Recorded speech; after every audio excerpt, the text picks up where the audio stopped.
قرآن پاک کا آغاز سورہ فاتحہ سے ہوتا ہے۔ سورہ فاتحہ ایک ایسی سورت ہے جس کو اگر میں کہوں انٹروڈکشن آف ہول قرآن، پورے قرآن پاک کا نچوڑ، پورے قرآن پاک کا خلاصہ، تو وہ سورہ فاتحہ ہے۔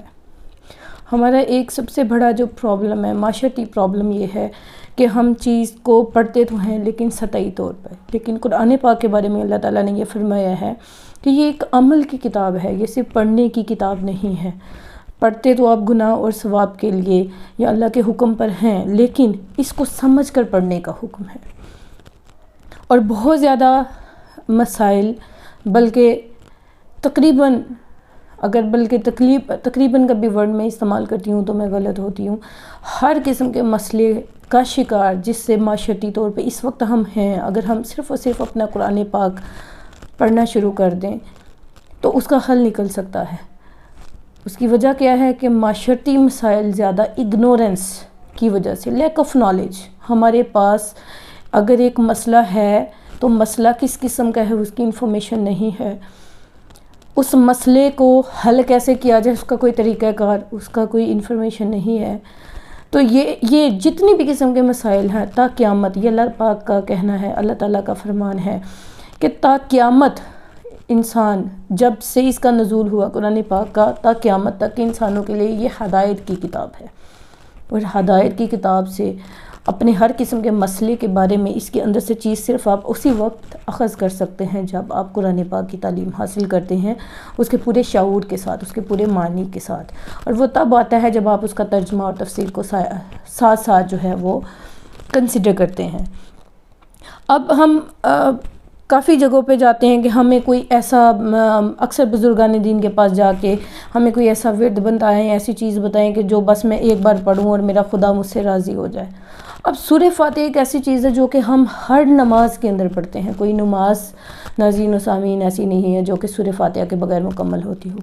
اب سورہ فاتحہ کے ہی اگر صرف ترجمے کے اوپر نوٹ کریں، آج مجھے بڑا ہی اچھا لگا، میں نے اس کو جب سمجھا تو اتنی چیزیں تھیں جو میرے بھی آگے، ہر بار جب آپ اس کو پڑھیں گے تو ایک نئی چیز، کیونکہ جیسے جیسے عمر بڑھتی ہے، ایکسپیرینس بڑھتا ہے، تو سوچ کا زاویہ بھی تبدیل ہوتا ہے۔ پہلے پڑھا تھا تب جو سوچ تھی اس کے مطابق کسی نہ کسی مسئلے کا حل ملا، جب عمر بڑھی، ایکسپیرینس بڑھا، کوسچن زیادہ ریز ہوئے، تو جب اس کو پڑھا تو ایک نئے سوال کا جواب نئے انداز میں مجھے قرآن پاک نے ہمیشہ دیا ہے۔ میں وہی چیز یہاں پہ آپ کے ساتھ بھی شیئر کرنا چاہوں گی۔ اب قرآن کی یہ جو ٹوٹل خلاصہ ہے، دو قسم کی چیزیں ہیں، ایک افضل الاعمال، بہترین عمل یا ورد، معذرت کے ساتھ ورد، افضل جو ہے وہ لا الہ الا اللہ کو افضل الذکر بولا گیا ہے۔ افضل الذکر، بہترین ذکر۔ اللہ کو آپ کسی بھی صورت میں راضی کرنا چاہتے ہیں اور آپ کو کچھ نہیں معلوم آپ کیا پڑھیں، کسی خاص وظیفے کی طرف نہ جائیں، کسی درود کی طرف نہ جائیں، کسی ورس کی طرف نہ جائیں، صرف لا الہ الا اللہ، اللہ کے سوا کوئی معبود نہیں ہے، اس کا ورد شروع کر دیں۔ افضل الذکر ہے کیونکہ اس میں آپ خدا کی وحدانیت کا یقین کرتے ہیں، نہیں کوئی معبود سوائے اللہ کے۔ اور اسی طریقے سے افضل الدعا، بہترین دعا جب آپ کرنا چاہتے ہیں تو وہ ہے سورہ فاتحہ۔ اس کی وجہ کیا ہے کہ سورہ فاتحہ کو ٹوٹلی، ابھی میں اس کو پڑھوں گی بھی اور میں اس کو ٹرانسلیٹ بھی کروں گی، ہم دیکھیں تو یہ دو حصوں میں ڈیوائیڈڈ ہے۔ ایک حصے میں صرف خدا کی تعریف ہے اور دوسرے حصے میں صرف اور صرف اس سے دعا کی گئی ہے۔ دعا بھی وہ کہتے ہیں نا، مختصراً الفاظ ہم استعمال کریں، مختصر، چھوٹے سے چھوٹے، تھوڑے سے تھوڑے، جتنے ممکن ہو سکیں، اور اس میں ہم اپنا پورا مدعا، پورا خلاصہ، پوری تفصیل جو ہے وہ اگلے بندے کے پاس وہ بیان کر دیں۔ یہ بھی ایک ایسی ہی صورت ہے۔ اب اگر اس کو ہم دیکھیں، بسم اللہ الرحمن الرحیم، الحمدللہ رب العالمین، تمام تعریفیں رب العالمین کے لیے ہیں۔ اب یہاں پر صرف رب کہنا بھی تو کافی تھا، خدا کہہ دیتے تو سب کو معلوم ہے خدا کی ہی تعریف بیان، لیکن رب العالمین کہا گیا۔ تمام تعریفیں ہیں رب العالمین کے لیے۔ اب عالمین سے کیا مراد ہے؟ اس کا مطلب ہے کہ ہم جانتے ہیں مسلمان ہونے کے ناطے کہ 3 قسم کی چیزیں ہیں، 3 قسم کے جس سے یہ دنیا کا پلس جتنی بھی مخلوقات ہیں اللہ پاک نے پیدا کی ہیں۔ ایک نوری جس کو کہ آپ ملائکہ بولتے ہیں، ناری جس کو کہ آپ جنات بولتے ہیں، اور مٹی سے انسان کی اور باقی چیزوں کی یہاں پر تخلیق ہے۔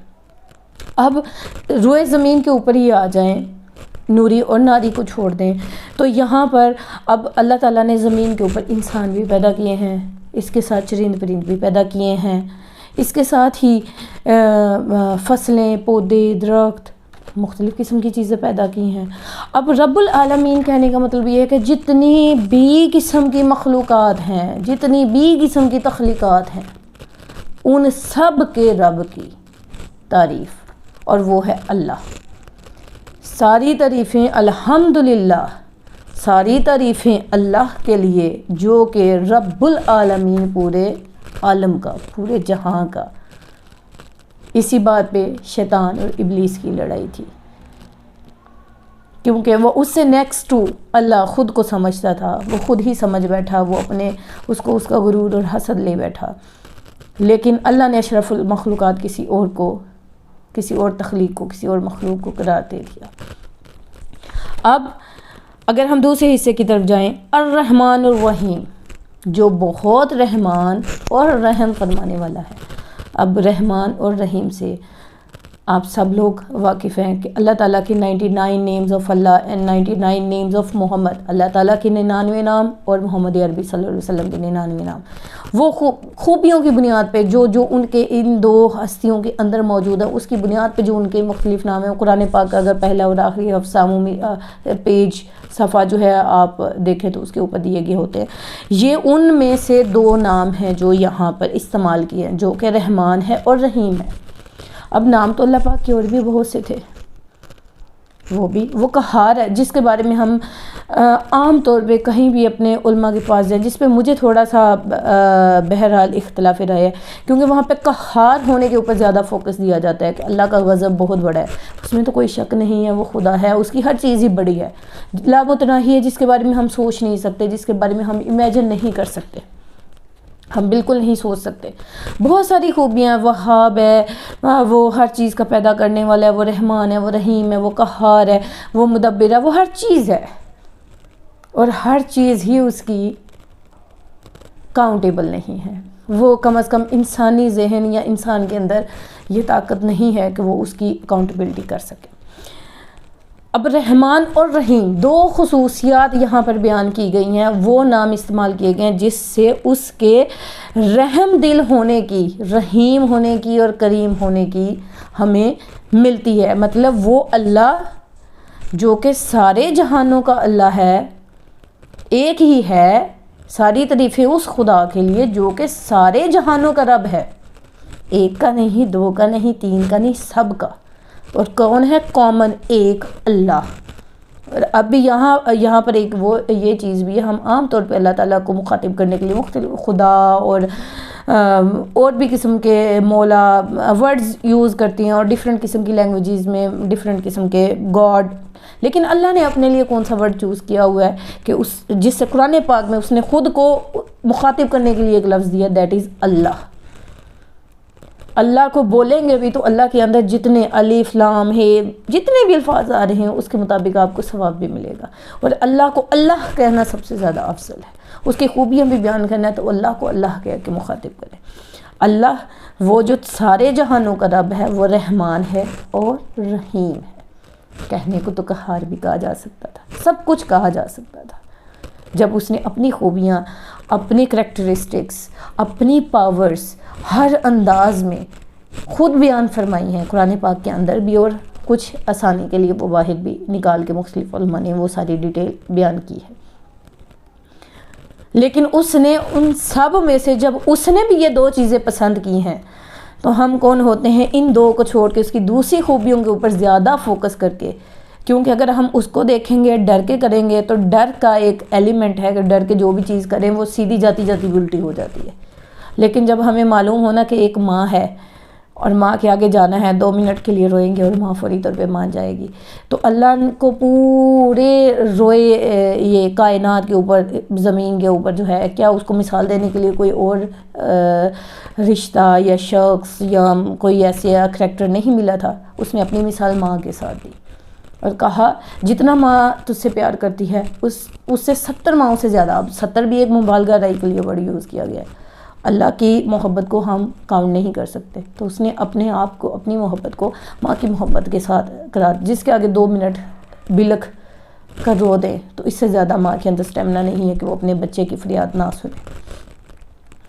مالک یوم الدین، مالک ہے آخرت کے دن کا، جو کہ نچوڑ ہے، جو ہمارا یقین ہے، جو توحید کی جب ہم بات کرتے ہیں ہم یقین لاتے ہیں کہ اللہ ایک ہے، اس کا کوئی شریک نہیں ہے، اور محمد عربی صلی اللہ علیہ وسلم اللہ تعالیٰ کے رسول ہیں. اور روز حشر کا اس کے ساتھ ہم یقین رکھتے ہیں کہ حشر کا میدان لگے گا. یہ دنیا ایک عارضی دنیا، جس میں ایک ٹاسک دے کر آپ کو بھیج دیا گیا. ٹاسک یہ ہے کہ آپ نے کچھ اپنے اعمال جو ہیں، آپ کو ایک فکسڈ کتاب جو ہے احکامات کے لیے قرآن پاک آپ کے ہاتھ میں پکڑا دیا گیا ہے اور کہا گیا اس کے اندر سارے احکامات ہیں، جانو اور اس کے مطابق اپنی زندگی کو گزارو. اور یہ عارضی طور پر جیسے ہی آپ کی زندگی کا وہ ڈیوریشن جو اللہ پاک نے آپ کو عطا فرمایا وہ ختم ہو جائے گا، تو اس کے بعد پھر جو آپ نے سیکھ کر اس کے اندر سے جو اعمال کیے ہیں اس کے مطابق روز جزا کا دن ہوگا، جس میں میں جزا دوں گا اس بنیاد پہ جو آپ نے عمل کیا ہے. اب وہ عمل ڈیسائیڈ کرے گا کیا وہ اعمال صالحہ ہے یا وہ گناہ کا عمل ہے. لیکن حشر کے اوپر جو ہے وہ یقین ضرور ہے. اب یہاں تک اللہ ایک ہے، سارے عالمین کا جو ہے وہ رب ہے، وہ رحمان ہے اور رحیم ہے اور آخرت کے دن کا مالک ہے. مطلب اب اس نے یہاں پر کہنے کو، اس نے یہ سارا جو دنیا کی تخلیق کی ہمارے نبی پاک صلی اللہ علیہ وسلم کی محبت میں، اور یہ ساری تخلیقات ہوئیں. اب کلمہ بھی ہم پڑھیں تو اس کے اندر بھی ہمارے نبی پاک صلی اللہ علیہ وسلم کی ذکر نہ آئے تو کلمہ اس کے ساتھ مکمل نہیں ہوتا. تو کیا اس کے اندر خدا کے اندر خدا یہ اس کے اندر تو پاور تھی، ہر چیز تھی، کیا اس کے اندر نہیں دے سکتا تھا؟ دے سکتا تھا، لیکن نہیں دیا. اس لیے کہ وہ یہاں بتانا چاہتا ہے کہ خدا، اس نبی کا بھی خدا ایک ہے اور اس کا خدا بھی وہی کامن خدا ہے، جو تیرا خدا ہے وہی اس کا خدا ہے. اور وہ خدا، تاکہ کنفیوز مت ہو، آگے جو کچھ کیا ہے یا قیامت کے روز کرنا ہے وہ اس خدا نے کرنا ہے. ہاں، اس دنیا جانے کے لیے ایک چیز ہوتی ہے ظاہری طور پہ جو دکھائی دیتی ہو. یہ دنیا دکھائی دے رہی ہے یہاں پہ اسباب کے تحت. جب تک ہمیں چیز دکھائی نہ دے ہم تب تک ہمیں کسی چیز کے اوپر ایمان نہیں آتا. تو دکھانے کے لیے اس نے جو اپنا پیامبر بھیجے وہ مختلف انبیاء، اور اس میں آخری نبی جو مابعوث فرمائے وہ ہمارے نبی پاک صلی اللہ علیہ وسلم تھے. لیکن آخرت وہ جو چیز ہم نے نہیں دیکھی، وہ جو ہم سپوزیبلی یہاں سے پڑھتے ہیں اور اس کو انٹرپریٹ کرتے ہیں، اور ہمارا یقین ہے کہ ایک دن ایسا ہے، یہ زندگی جو ہے وہ ختم ہونے والی چیز ہے. ایک دن ایسا آئے گا کہ یہ زندگی ختم ہو جائے گی اور اصل زندگی جو ہے وہ شروع ہوگی، اور وہ آخرت کا دن ہے جس میں ہمیں ہمارے اعمال کی بنیاد پر سزا اور جزا دی جائے گی. اب اس دن جو مالک ہوگا وہ صرف خدا کی ذات ہوگی. ایاک نعبد و ایاک نستعین، ہم تیرے ہی عبادت کرتے ہیں اور تجھ ہی سے مدد چاہتے ہیں. اب اس سے پہلے تعریف تھی اور اس کا انٹروڈکشن تھا، اور تعریف تھی میرے مالک کی، اس کائنات کے مالک کی، اس کائنات کے کریٹر کی، اس کی تخلیق کرنے والے کی. اب اس سے کہا جا رہا ہے، اب یہاں پر یہ نہیں کہا جا رہا کہ ہم نبی کی عبادت کر رہے ہیں. نبی پیغمبر تھے، بھیجے گئے تھے ہمیں راستہ دکھانے کے لیے. اس نے اپنا نائب چنا تھا ہمیں راستہ بتانے کے لیے، لیکن اس کو نائب بنایا تھا، اس کو خدا نے اپنی جگہ نہیں عطا فرمائی کہ خدا اس کا بھی وہی تھا، وہ بھی اس کے احکامات ہم تک پہنچا رہا تھا. اور ہم نے بھی تا قیامت جو ماننا ہے اس کا حکم ماننا ہے. اور دنیا میں جب ہم کہتے ہیں کہ ہاں خدا نے ہر چیز دے دی، یہ تو حکم دے رہی ہے، یہ تو عمل کے قابل ہی نہیں ہے. اگر ہمارے نبی پاک صلی اللہ علیہ وسلم نے اتنا صبر نہ کیا ہوتا کہ وہ گلیوں سے، جب ابتدائی اسلام کی بات ہے، گلیوں سے گزرتے تھے، لوگ کوڑا پھینک دیتے تھے، لوگ پتھر پھینکتے تھے، لوگ مختلف قسم کی اذا رسانی کرتے تھے، لوگ آپ کی فیملی کو تنگ کرتے تھے. اب یہ تو ایسی چیزیں ہیں جس میں ہمارے معاشرے میں تو عام طور پہ قتل ہو جاتا ہے، لیکن ہماری نبی پاک صلی اللہ علیہ وسلم نے صبر کا راستہ اختیار کیا. اب یہ اگر ظاہری طور پہ ہمارے سامنے نہ ہوا ہوتا تو ہم یقینی طور پہ یہی کہتے یہ تو ممکن ہی نہیں ہے. تو ہمیں ظاہری طور پہ بنانے کے لیے اس نے ظاہری طور پہ اپنا ایک نمائندہ بھیجا، یہ کر کے بتانے کے لیے کہ ہاں وہ بھی تم انسانوں میں سے ایک انسان ہے جو یہ سب کچھ کر سکتا ہے، تو پھر تم بھی کر سکتے ہو ظاہری اسباب کے لیے. لیکن الٹیمیٹ جو عبادت ہے جس کا اس نے بھی درس دیا، اور قیامت تک اصل دین کی جو روح ہے وہ یہی رہے گی کہ جو بھی اسلام کا فالوور ہے وہ یہی کہے گا خدا کی عبادت کرو.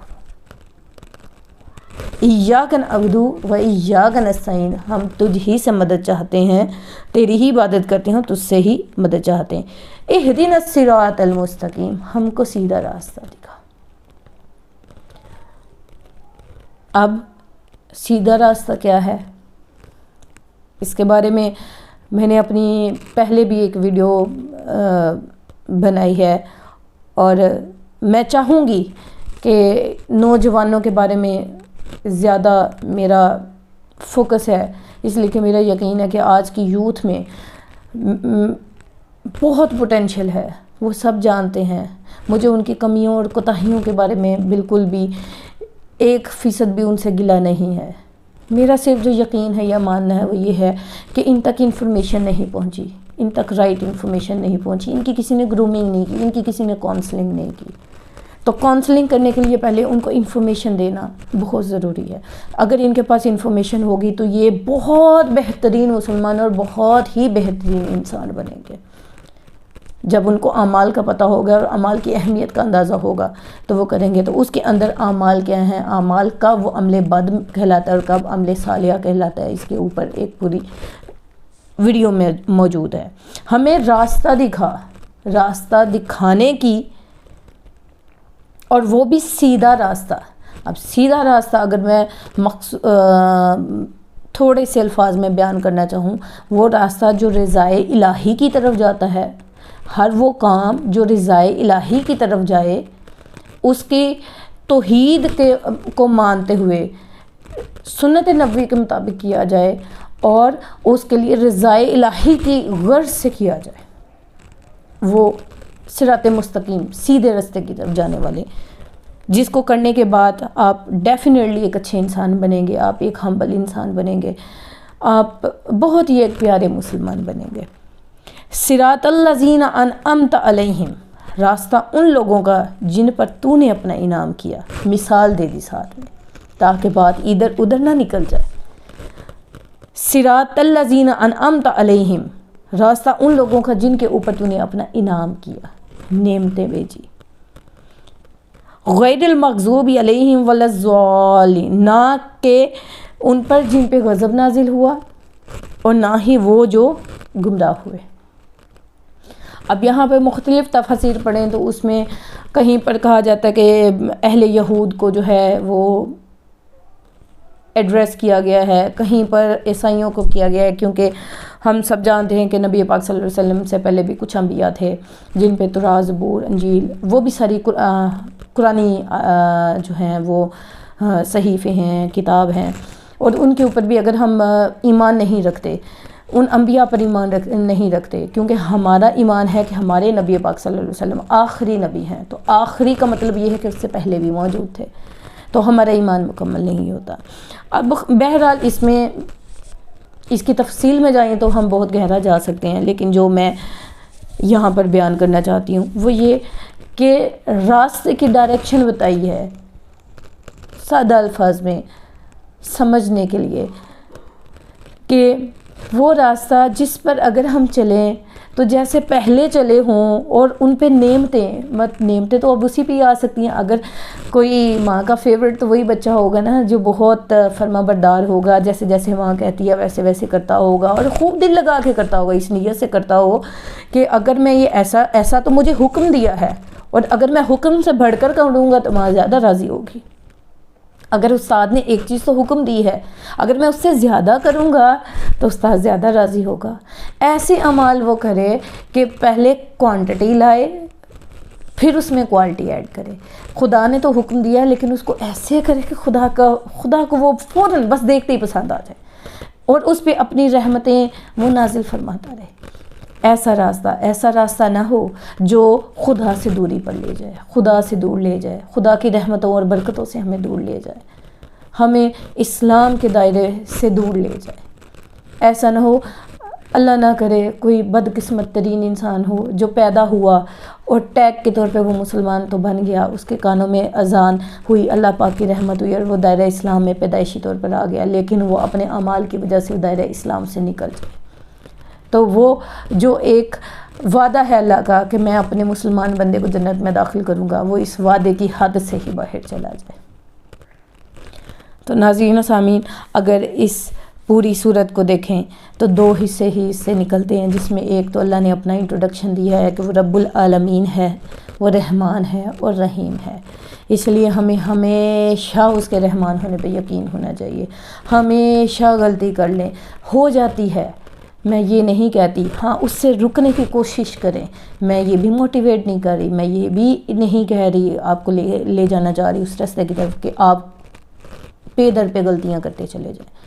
لیکن میں یہ کہتی ہوں کہ خدا کی توبہ پر ہمیشہ یقین رکھیں، مایوسی کا شکار نہیں ہونا. خدا کا توبہ ہر حال میں قبول کرنے کا وعدہ ہے. خدا توبہ بھی قبول کرے گا، خدا آپ کو جنت بھی دے گا. لیکن اگر آپ نے کوشش ترک کر دی، آپ مایوس ہو گئے، تو پھر ان چیزوں سے آپ کا حصہ کم اور کم ہوتا چلا جائے گا. تو بیس لیول پہ ہم نے کچھ بھی حاصل نہیں کرنا، کیونکہ انسان وہ ہے جو سٹرگل کرے اور وہ ہمیشہ اپنے لیے ایک بہترین چیز تلاش کرنے کی کوشش کرتا ہے. میرے ارد گرد بہت پیارے پیارے اسٹوڈنٹس پھرتے ہیں، ہم دیکھتے ہیں، اور وہ بہترین کی جستجو میں ہے.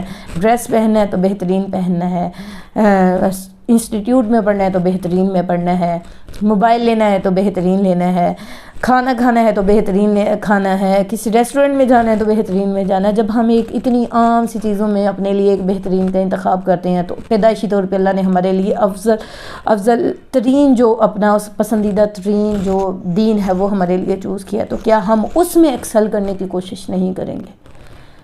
میرا یقین ہے، میرا دعویٰ ہے کہ ضرور کوشش ہوگی جب انفارمیشن ٹھیک ڈیلیور ہوگی، جب ان کو صحیح کا پتہ چلے گا، جب ان کی کاؤنسلنگ صحیح ہوگی، تو وہ اس فیلڈ میں بھی ایکسل کرنے کے لیے اپنا پورا زور لگائیں گے، اپنی پوری کوشش کریں گے. اور وہی کوشش خدا کی ڈیمانڈ ہے، وہی کوشش خدا کو اتنا پسند ہے کہ اس کی طرف بھاگنے کی کوشش کی جائے، اس کو یاد کرنے کی کوشش کی جائے، اس کی خدائی پر یقین کیا جائے.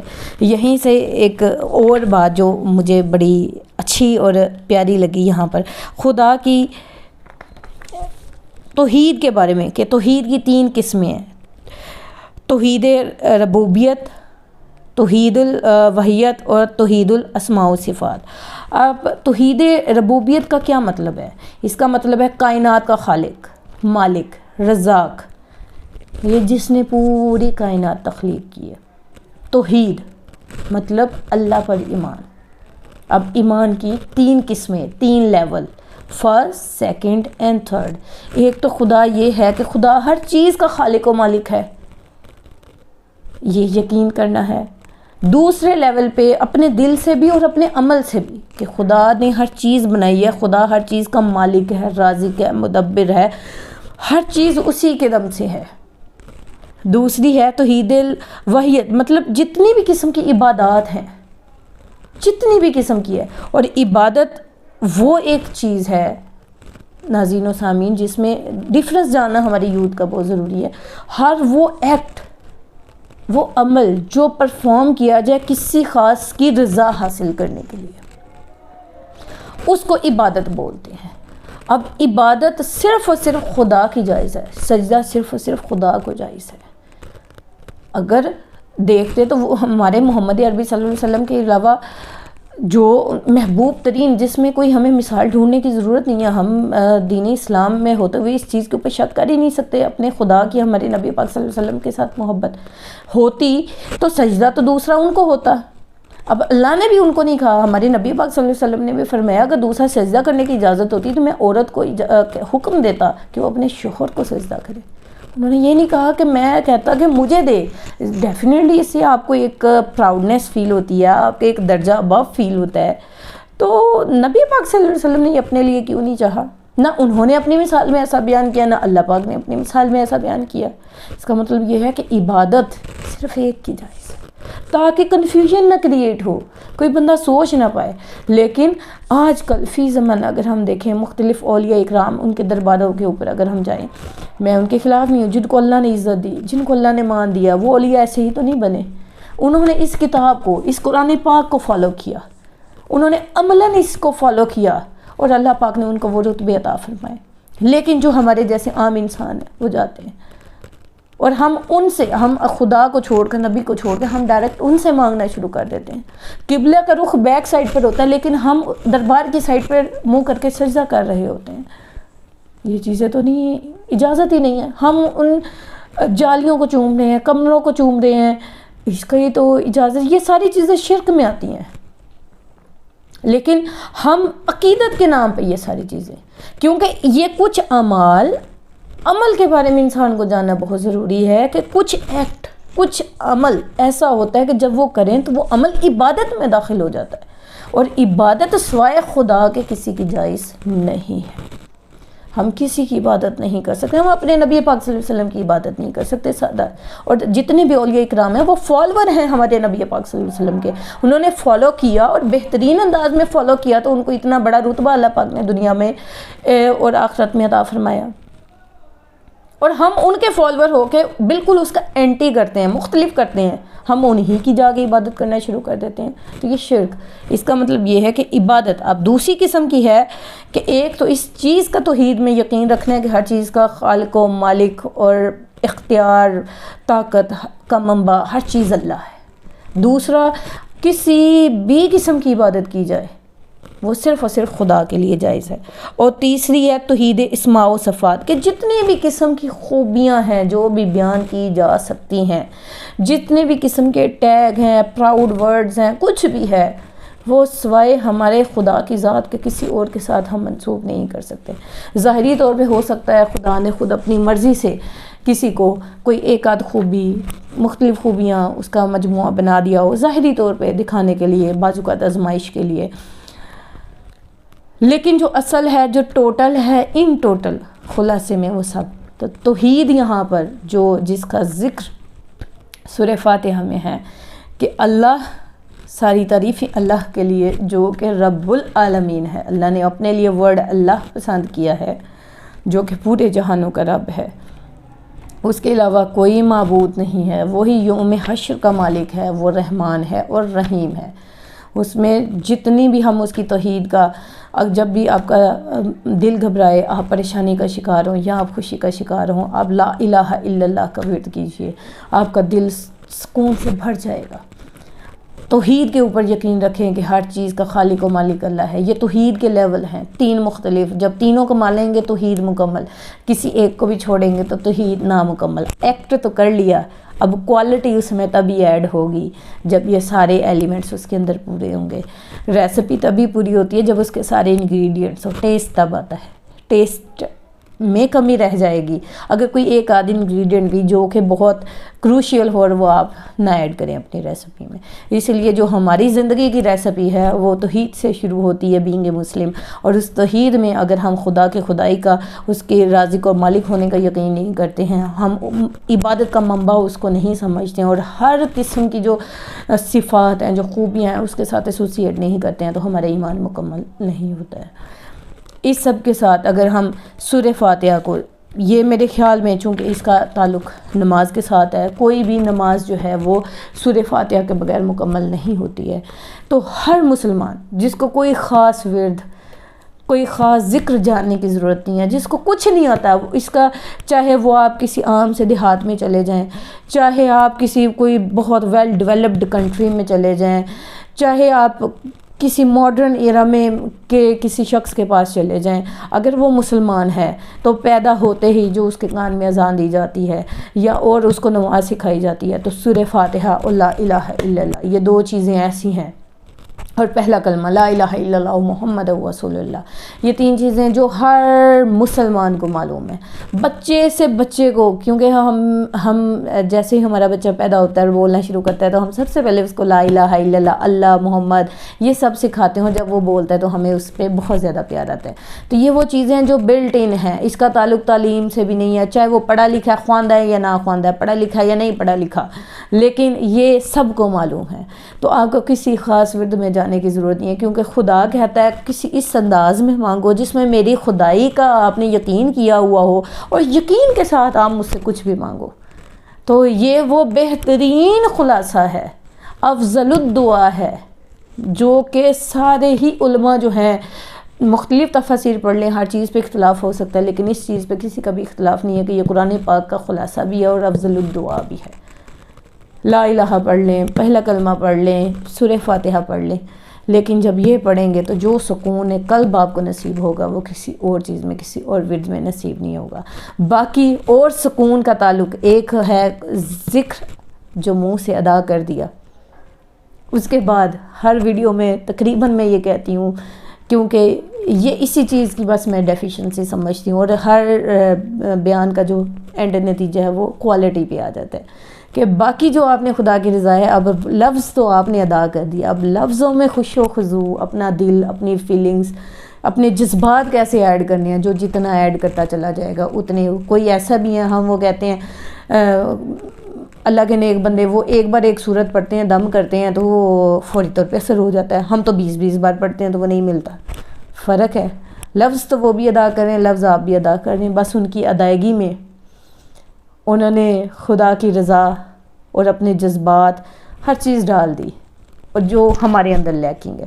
لیکن یہ وہ ایسی چیز نہیں ہے جو کوئی خاص ہے یا مخصوص لوگوں کے ساتھ اللہ نے مخصوص کر دی ہے، یہ ہر اس شخص کے لیے جو کوشش کرے گا. کوشش شرط ہے، تو کوشش کیجئے، اور مجھے یقین ہے کہ آپ سب میری اس بات پہ عمل کریں گے. آپ ڈیلی رات کو 5 منٹ کے لیے مراقبہ کریں گے، اور آپ ضرور اپنے کمنٹس میرے ساتھ شیئر کریں گے.